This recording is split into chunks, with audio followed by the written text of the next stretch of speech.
మీకు మోషన్ ఫ్రీగా అవ్వట్లేదని కొంతమంది చెప్తూ ఉంటారు. కొంతమంది మోషన్ మాకు ఫ్రీగా అవ్వట్లేదు, చాలా కష్టంగా ఉంది అనే వాళ్ళకి తేగలతో ఈ మంచి చిట్కా చేసుకోండి. అది మోషన్ ఫ్రీగా అవ్వని వాళ్ళకి మాత్రమేనండి, అయ్యే వాళ్ళకి కాదు. తేగలను చక్కగా తీసుకుని పొయ్యి మీద పెట్టి కాల్చుకోవాలి. మనం ఆల్రెడీ కాల్చిన తేగలనే కొంటాము, వాటిని మళ్ళీ కాల్చాలన్నమాట. ఎందుకంటే వాళ్ళు కాల్చి ఇచ్చే తేగలు కొంచెం తేమగా ఉంటే వాటిని మళ్ళీ మనం పొయ్యి మీద పెట్టి కాల్చుకున్నామంటే మాత్రం అందులో ఉన్న తేమ అనేది పోయిద్ది. పోయిన తర్వాత మనం చక్కగా శుభ్రం చేసుకోవాలి. తోళ్ళన్నీ ఒలిసేయాలి. తర్వాత చుట్టూ ఉన్న పీసులు తీసేయాలి.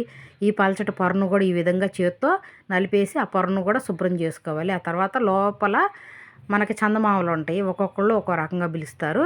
మరి చందమామలను కూడా తీసేసుకోవాలి. తీసుకుని శుభ్రంగా ముక్కలు కట్ చేసుకుని ఇలా ప్లేట్లో వేసుకుని ఒక 2 రోజులు మనం మంచి ఎండలో ఎండబెట్టుకున్నామంటే ఆ తర్వాత మిక్సీ వేసుకుంటే చక్కగా తేగల పొడి రెడీ అయ్యిద్ది. మోషన్ అవ్వని వాళ్ళు గోరువెచ్చని నీళ్ళు పొద్దున్నే ఒక గ్లాస్ నీళ్ళల్లో 2 స్పూన్ల తేగల పొడి వేసుకుని తాగారంటే మాత్రం మోషన్ తన్నుకుంటా వచ్చిద్ది. ఇంకా మనం టాబ్లెట్ వేసుకోవాల్సిన అవసరం లేదు. నా వీడియో నచ్చితే లైక్ చేయండి, షేర్ చేయండి, నా ఛానల్ని సబ్స్క్రైబ్ కూడా చేసుకోండి.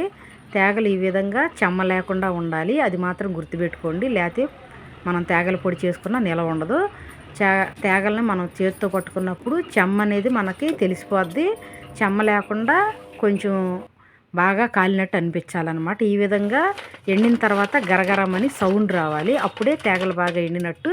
వాటిని పొడిని చేసుకుంటే మాత్రమే పొడుగు నిలవ ఉంటుంది, లేకపోతే నిలవ ఉండదు. మళ్ళీ బూజు పట్టేసిద్ది. బూజు పట్టిందంటే నన్ను తిట్టొద్దు మీరు. బాయ్.